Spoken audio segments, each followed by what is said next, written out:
তই খুৱাব বিশ্ববাসীক মাটি ভালি ধান, তই যোগাব ধনী শ্ৰেণীক অস্ত্ৰ শক্তিমান।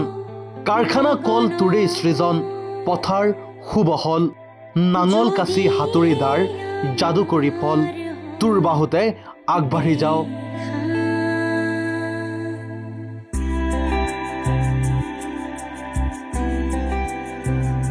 আজি বিষ্ণু ৰাভা দিৱস। অসমীয়াৰ সাংস্কৃতিক জগতৰ মহিৰু, শিল্পী, সাহিত্যিক, বিপ্লৱী, চিন্তাবিদ, শোষণমুক্ত সমাজৰ সপোন দেখা মহান ব্যক্তিত্ব। অসমীয়া জাতি, সংস্কৃতি আৰু সমাজ জীৱনলৈ অনন্য অৱদান আগবঢ়োৱা কলাগুৰু বিষ্ণুপ্ৰসাদ ৰাভাক সহস্ৰদ্ধ সোঁৱৰণ। 1909 চনৰ 31 জানুৱাৰীত জন্মগ্ৰহণ কৰা বিষ্ণু ৰাভা আছিল এগৰাকী শিল্পী, সাহিত্যিক, সংগীতজ্ঞ, নাট্যকাৰ, চিত্ৰকৰ, অভিনেতা আৰু বিপ্লৱী সমাজচিন্তক। অসমীয়া সংস্কৃতিৰ বিকাশ আৰু সমাজ পৰিৱৰ্তনৰ ক্ষেত্ৰত তেখেতৰ অৱদান আজিও সমানেই প্ৰাসংগিক। জাতি জনগোষ্ঠীৰ ঐক্য, সাম্য আৰু সামাজিক ন্যায়ৰ বাণী প্ৰচাৰ কৰি তেখেতে এক উদাৰ অসমীয়াত্বৰ ধাৰণা আগবঢ়াইছিল। 1969 চনৰ 20 জুনত তেখেতে শেষ নিশ্বাস ত্যাগ কৰে। সেইবাবেই প্ৰতি বছৰে 20 জুনত সমগ্ৰ অসমত পালন কৰা হয় বিষ্ণু ৰাভা দিৱস। আজিও তেখেতৰ আদৰ্শ আৰু চিন্তাধাৰাই নতুন প্ৰজন্মক অনুপ্ৰাণিত কৰি আহিছে। কলাগুৰু বিষ্ণুপ্ৰসাদ ৰাভা 1969 চনৰ 20 জুনত তেজপুৰত শেষ নিশ্বাস ত্যাগ কৰিছিল কলাগুৰু বিষ্ণুপ্ৰসাদ ৰাভাই।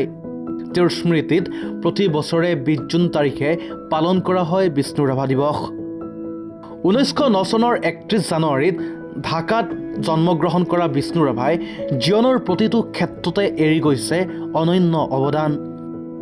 সংগীত, সাহিত্য, নাটক, নৃত্য, চিত্ৰকলা আৰু অভিনয় সকলো ক্ষেত্ৰতে সমানে পাৰদৰ্শিতা দেখুৱাই তেওঁ অসমীয়া সংস্কৃতিক নতুন উচ্চতালৈ লৈ গৈছিল। কলাগুৰু উপাধিৰে সন্মানিত ৰাভা সংগীতে আজিও স্পৰ্শ কৰে হৃদয়। সংস্কৃতি আৰু সংগ্ৰামৰ এক প্ৰতীক, আজিও প্ৰাসংগিক বিষ্ণু ৰাভাৰ আদৰ্শ। কাশী হিন্দু বিশ্ববিদ্যালয়ত নটৰাজ নৃত্য প্ৰদৰ্শন কৰি মুগ্ধ কৰিছিল তেতিয়াৰ উপাচাৰ্য সৰ্বপল্লী ৰাধাকৃষ্ণণক আৰু সেই সময়তেই লাভ কৰিছিল কলাগুৰু উপাধি। শিল্পৰ লগতে সমাজ পৰিৱৰ্তনৰ আন্দোলনতো সক্ৰিয় ভূমিকা পালন কৰিছিল কমৰেড বিষ্ণু ৰাভাই। শোষিত নিপীড়িত কৃষক শ্ৰমিকৰ কণ্ঠস্বৰ হৈ তেওঁ গীত, কবিতা আৰু ভাষণেৰে সাম্যবাদী সমাজৰ সপোন দেখুৱাইছিল। আজিৰ যুগতো এতিয়া বৈষম্য, শোষণ আৰু অনন্যৰ বিৰুদ্ধে সমাজে সংগ্ৰাম অব্যাহত ৰাখিছে। তেতিয়া বিষ্ণু ৰাভাৰ বিপ্লৱী চিন্তা আৰু আদৰ্শ অধিক প্ৰাসংগিক হৈ পৰে। কলাগুৰু বিষ্ণুপ্ৰসাদ ৰাভা কেৱল এজন শিল্পী নাছিল, তেওঁ আছিল এক আন্দোলন, এক আদৰ্শ আৰু এক যুগৰ নাম।